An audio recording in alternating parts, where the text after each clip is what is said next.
こんにちは。MM チャンネルです。いつもご視聴ありがとうございます。今日は前半の動画で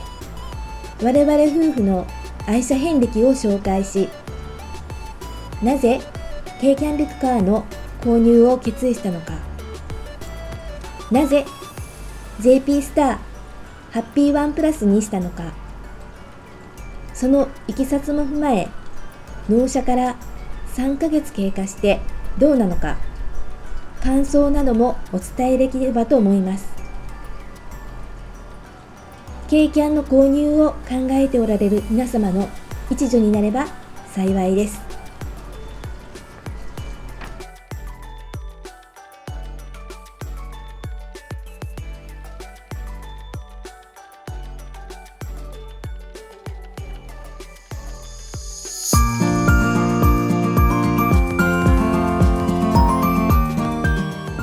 まずはママの愛車遍歴です。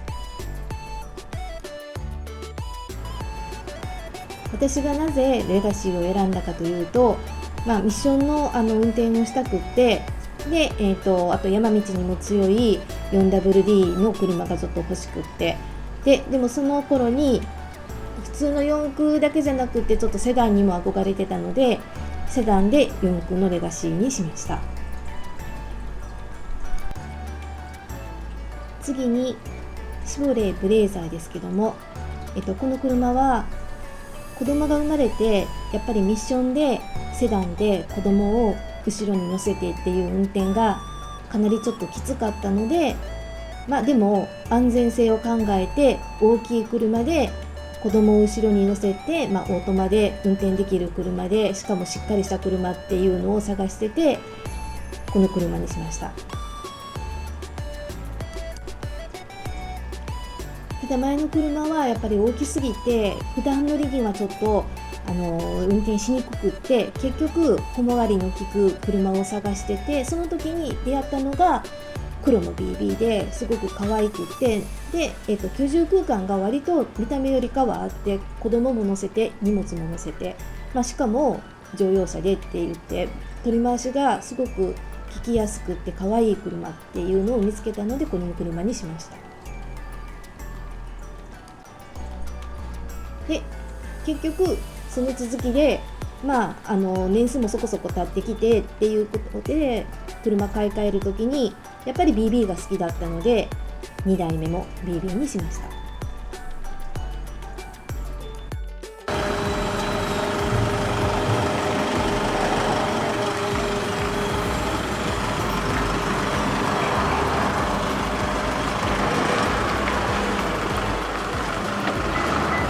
バイバイ。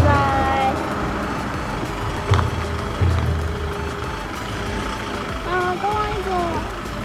バイバイ。ちゃった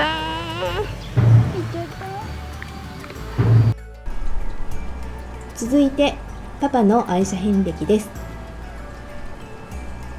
車は人生初めての外車です。車種はベンツの CLK320、納期6ヶ月、値段が690万だったかな、本体がねっていう車です。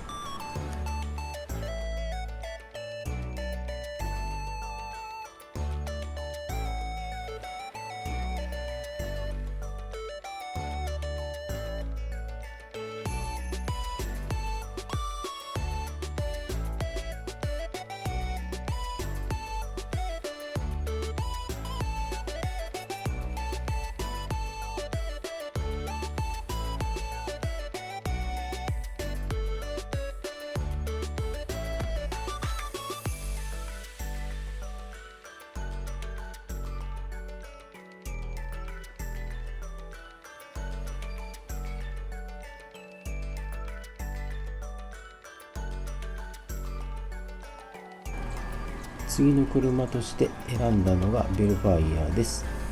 この車に関してはチャイルドシートも付けれるし、子供も安心して乗れる車だし、居住空間も広い、荷物も多く積める、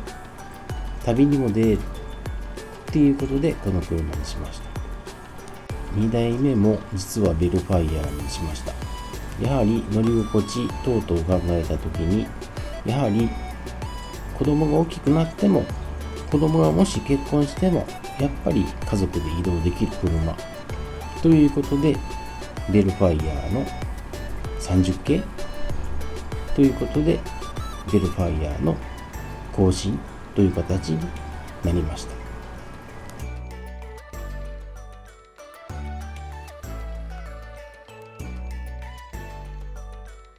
ここからは、軽キャンのメリット、デメリットっていう形で夫婦でちょっと話し合っていこうかなと思うんですけども、まず軽キャンのメリットとしては、まずは低コスト、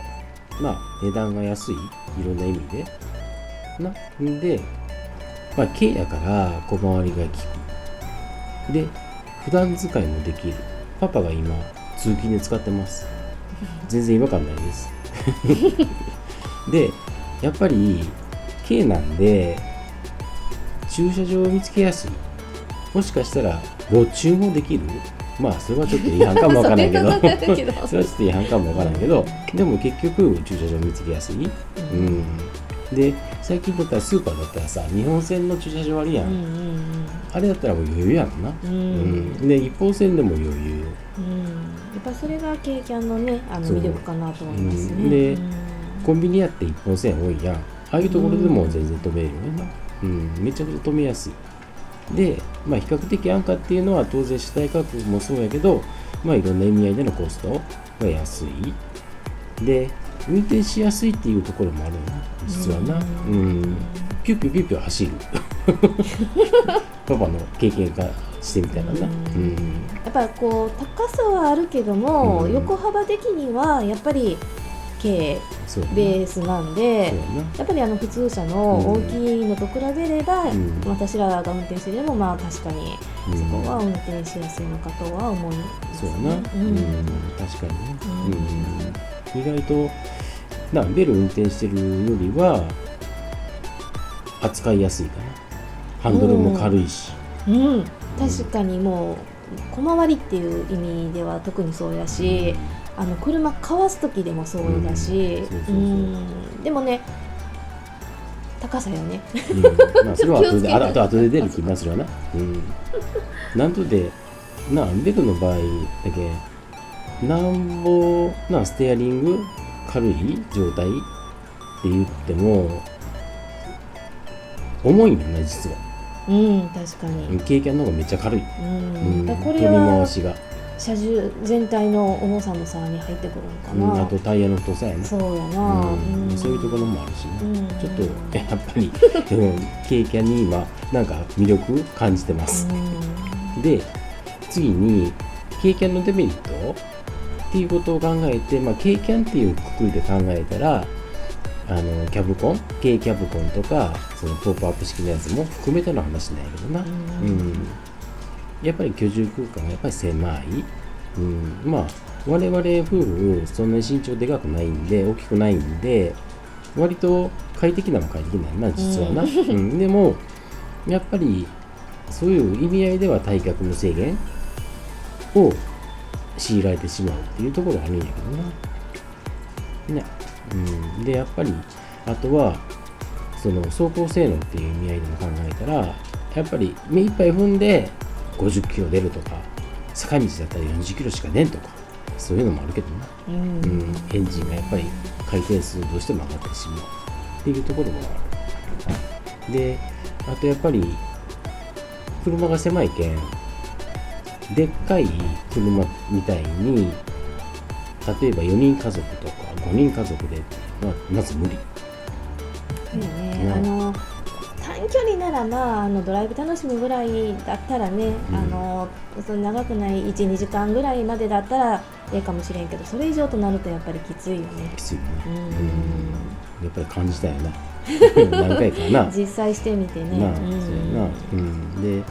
さっきも話したけど、やっぱり乗り心地が悪いよな、どっちにしてもな。そこはどうしてもトラックベースなのでね。軽トラベースやけど、移動重視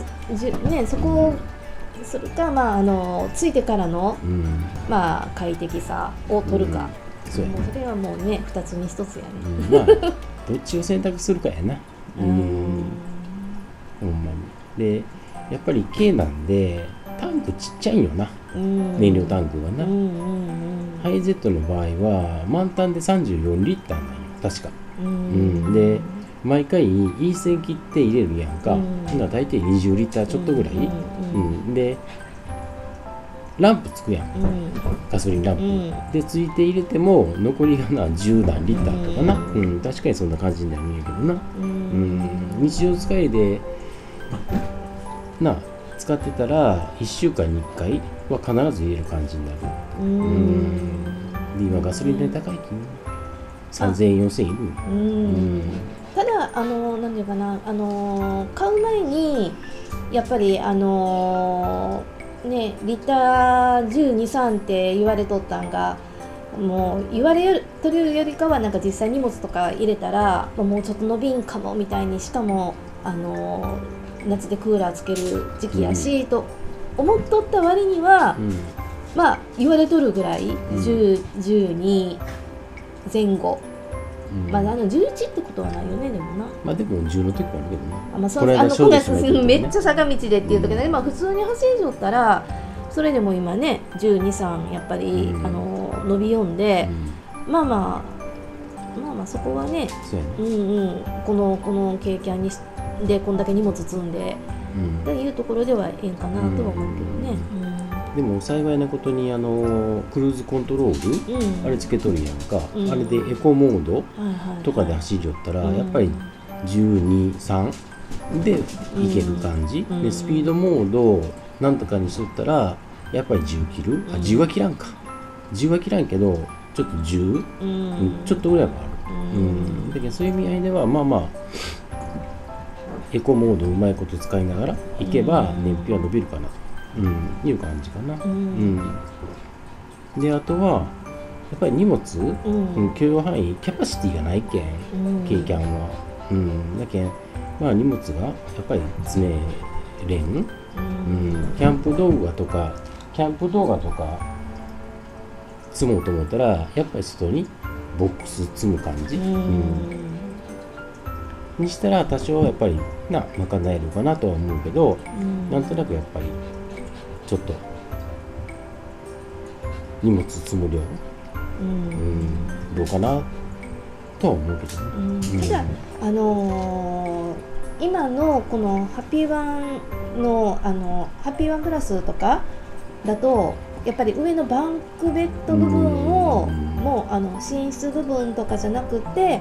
うまくあそこを収納庫として使えば、もう少しある程度入るのかなっていうところがありますけどね。あとはやっぱり各引き出しがそこそこ大きいので、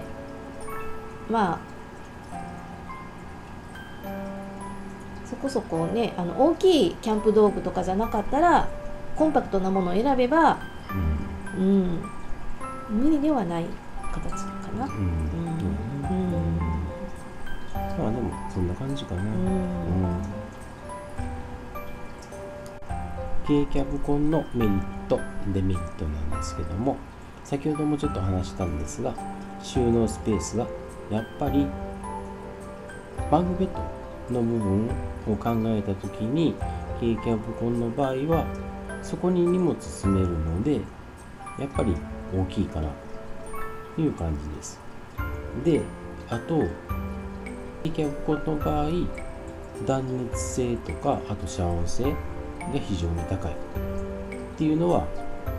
いろんな人の話で言われてます。どうですか？確かに断熱性も遮音性も、あれとはもう今まで、キャンプ場というか車中泊したところが、割とそんなにうるさくなかったんで、その外の音も何も気にせず行けたしね。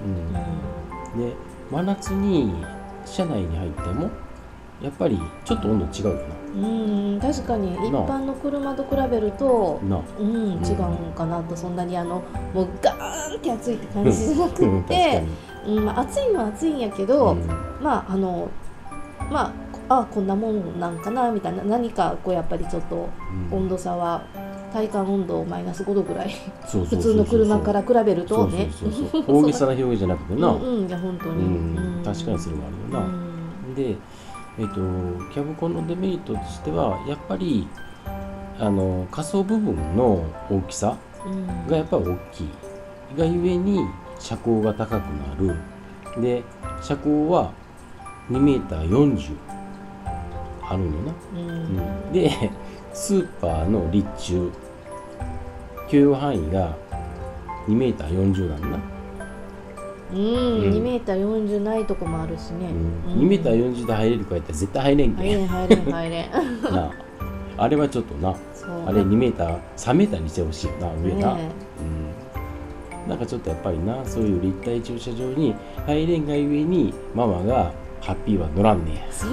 日常生活で車を変えて乗ってますね。ほんまや、ママがな今ベル乗ってんので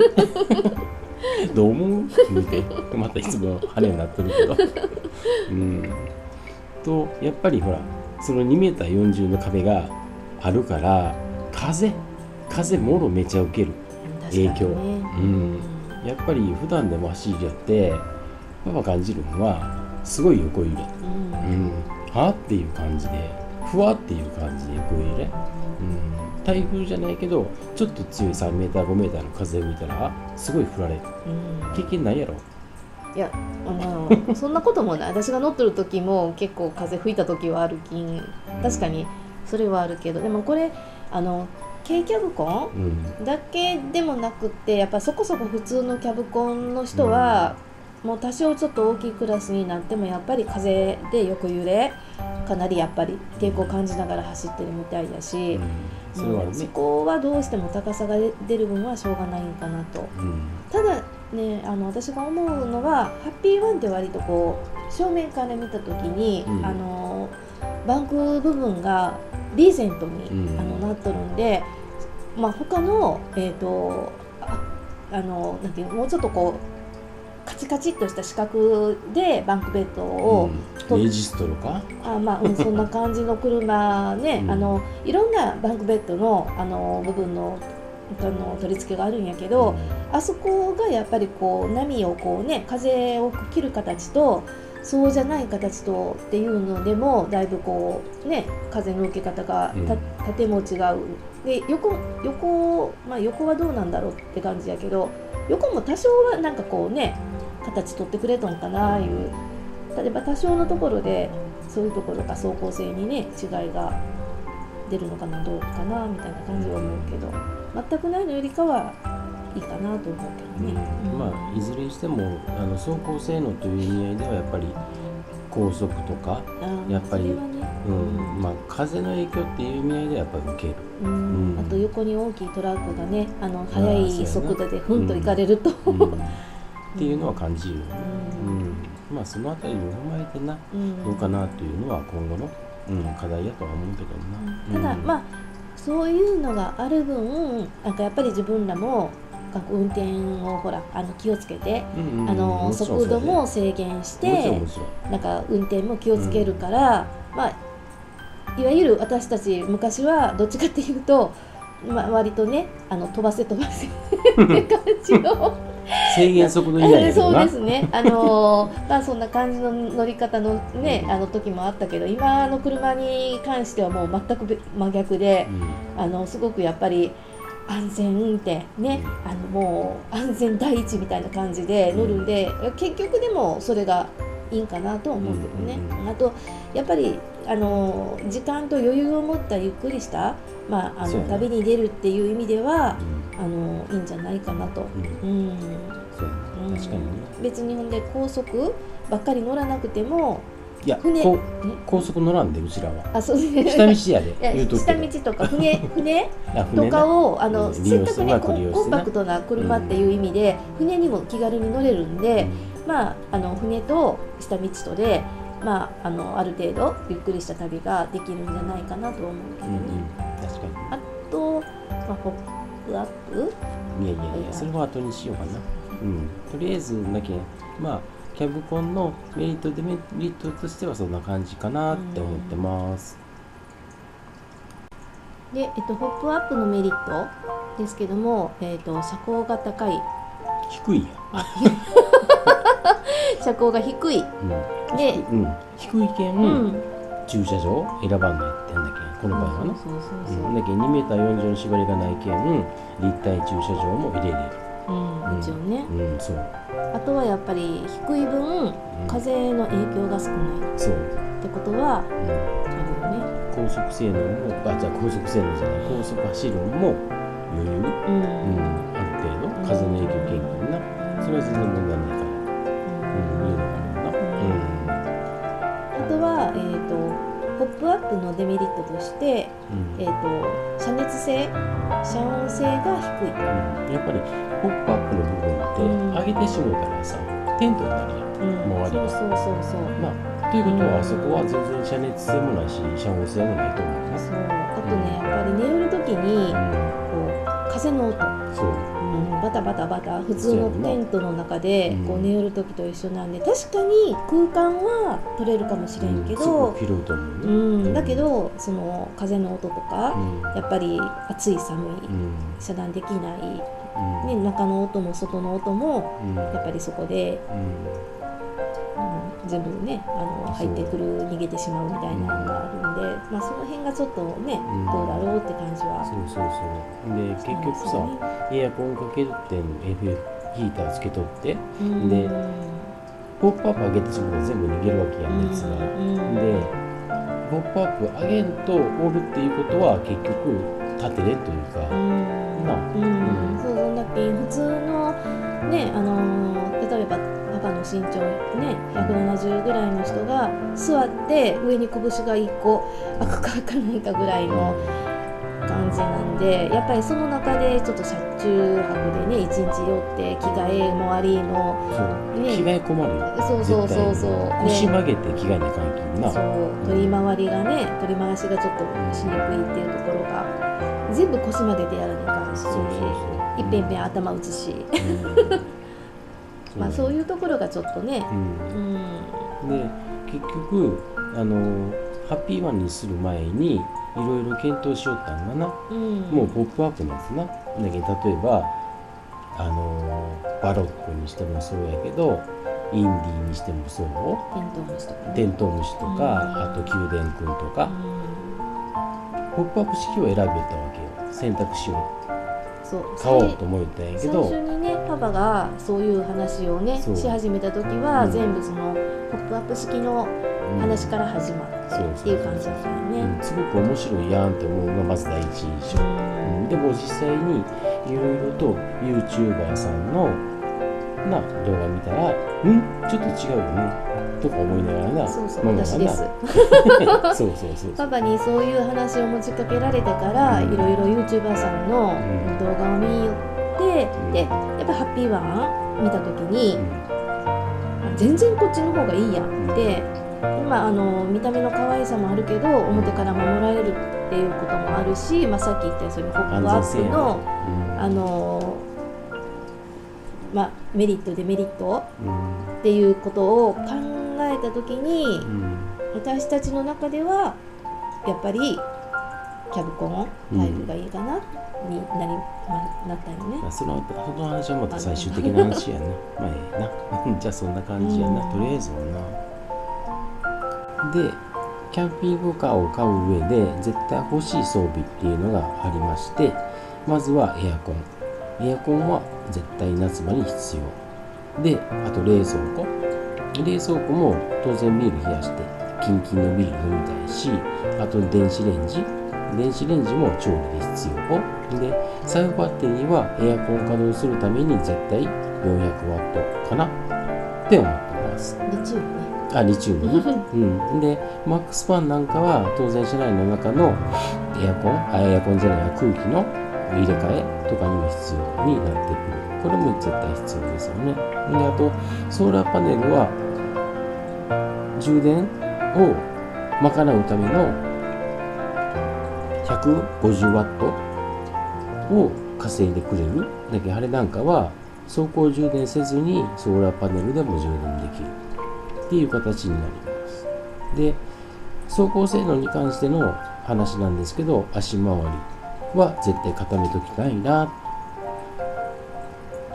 ていうのがあるね。やっぱり足回りがな固めてないとな、今のノーマルだったら怖いかなっていう気はするし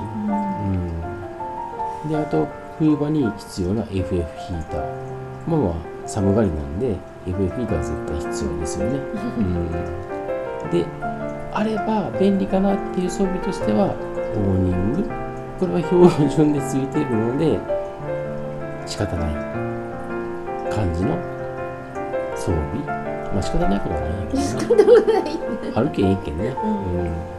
P1 ではね。そう。で、あとポタ電はこれはちょっと別に購入してないかんけど、ポタ電とあとテレビもあれば便利かな、なくてもええかなみたいな感じやな。それ人それぞれで。そう。で、あとサイクルキャリア、リアのサイクルキャリア、これもあったらええかな。あればそこに自転車積むんじゃなくて箱ボックス積めばそこに荷物が入る、そこ便利になるかな。で、あと外部コンセントとかな、あとシャワーもついてるけどな、あれやけどな。そんな感じかな。なんかある？なんかいや、一応今の装備で全然まだ使いこなせてないものが多いくらいなので。だけん今言うたんはくしくもハッピーワンに全部ついてんやんな、これな。ハッピーワンについてるのは、標準でついてるのはソーラーパネル、でオーニング、あとシャワー、だけですね。あとは後付けっていうことで選んでいたやつですね。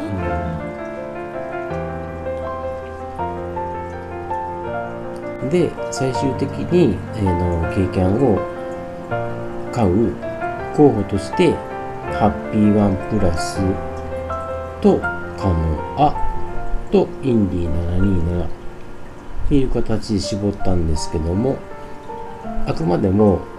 カタログ上の金額でいろいろ話しさせてもらうんですが、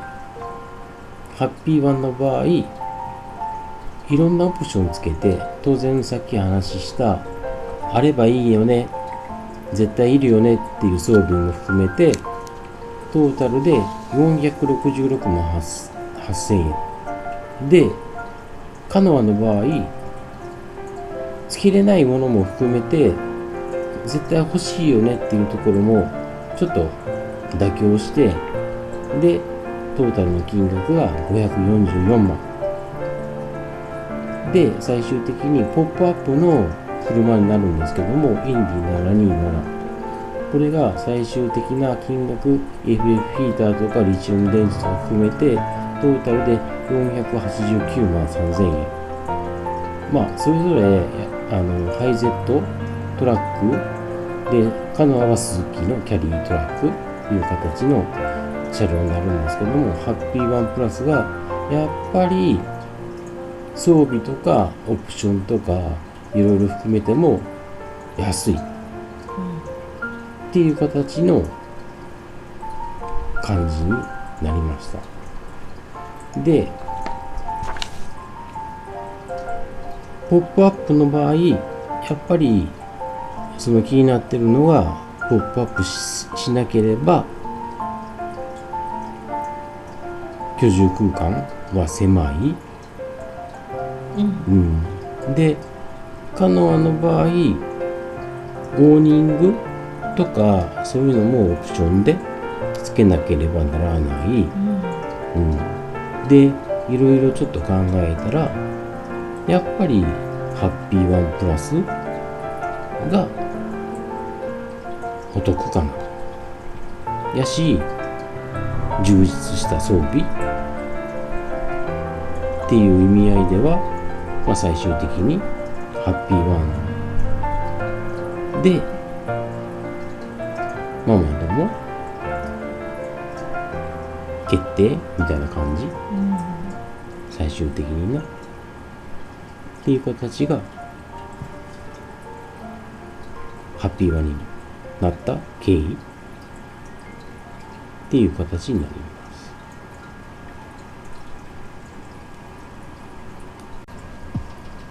す。じゃあ最後にハッピーワン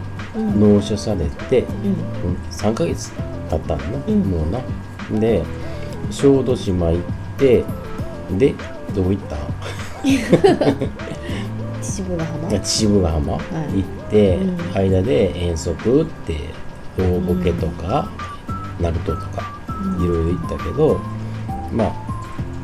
日常的に使ってる感覚とまずなパパの感覚からしてみたら、やっぱり運転しやすいっていうのはやっぱり軽キャンやけんかな。でさっきの話もあったけど、やっぱり風とかの影響はやっぱり怖い、っていうのはあるよな。で走り寄って、ちょっとそれは別の話になるんやけど、おっちゃんとかなすごい興味示してないるよあるよね、ふっと振り返って、そう、これのはさなかなかやっぱり少ないやん、まだまだ、たまに見るぐらいでな。そうで、職場でもやっぱり興味ある人けん、よだれが出るほど欲しいんやとかいう人もおったし、なんかすごい噂になっとったっていうのはちょっとあるんやな。それがどうのこうのっていうあれでもないんやけど、でやっぱり走行性能っていう意味合いでは軽キャン、仕方ない、走らんのは仕方ない、それはもう妥協の範囲、っていうことを踏まえて、でも小豆島の初めての車中泊、めちゃめちゃ秘密基地感って話したやんか、そういう意味合いではな、ええわ、ほんまに。なんか子供とかまだちっちゃかったらな、今あれやけどな、うちはもう成人してしまってさ、だけん夫婦2人で、あの空間におれるっていうのはすごくいいかなと。でやっぱり軽キャンでいろんなところ行って、やっぱり車中泊したいで、いろんなことを体験したいっていうのはあるけんな、すごく良かったと思う、軽キャンにして。ちょっと買い手のメンテナンスとかな、ちょっといろいろあるけど、そういうのもやっぱり抜きにしても針にしても全然ええ。パパ今楽しんでる運転実はそれはベルに乗るのな、それはすごく優越感あるけどさ、だけど軽また全然ね、そういう対象の違う車やき、そうやな、それはね、いいと思うよ。だけんパパはハッピーワンにして、今、すごく良かったと思う。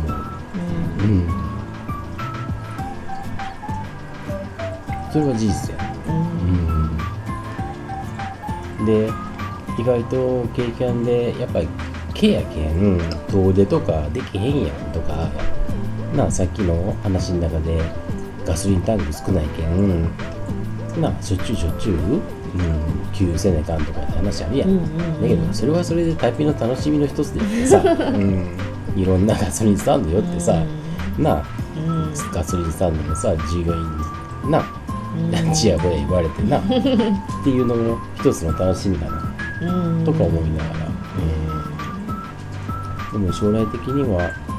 将来的じゃないけどな、近いうちには北海道も行きたいし、九州も行きたいし、沖縄まで行けるんやったら沖縄まで行ってみたいしハッピーワンでな、どんどん夢広がる。だってパパやってもうな60過ぎてさこれから先普通やったらさどんどんさ夢がなくなる状況じゃんだけどこのハッピーワン買ったことでいろんなことに目向けれるしさ、楽しみがめっちゃ増えとんやけど今。ママやってさ意外とさどっちかって言ったらアウトドア派を目指しとるやん今。そうもう全然今までそういうことに目覚めてなかったけど、これを機会にそういうのにね目が向くようになって、あんたは外出る方が好きやもんな、そう家でおるよりね。そうもともとね、でも外は外でも、どっちか言ったらそういうアウトドアではなくって街の方ねそれ、街の方を攻めるのが好きな感じだったけど、でも全然ちょっとこう生活環境変わってきて、見るもの変わってきて、やること変わってきて、ただまだやっぱりお互い仕事があるからね、なかなかその休みが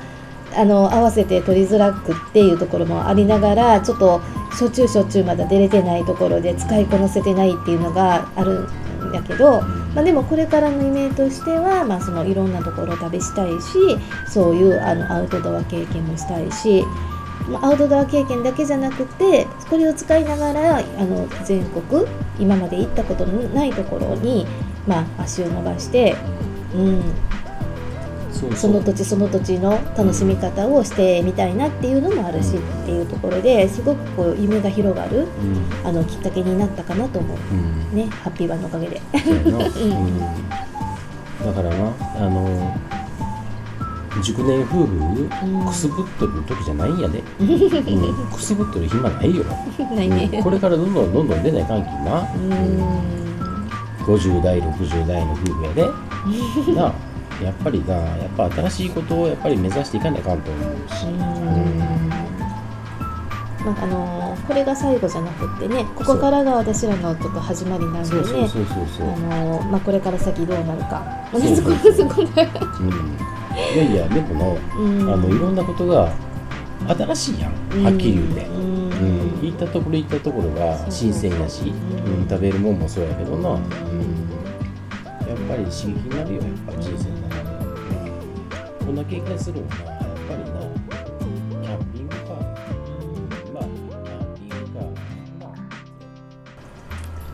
ー、はい、最後までご視聴ありがとうございました。また次回の動画でお会いしましょう。ありがとうございました。ありがとうございます。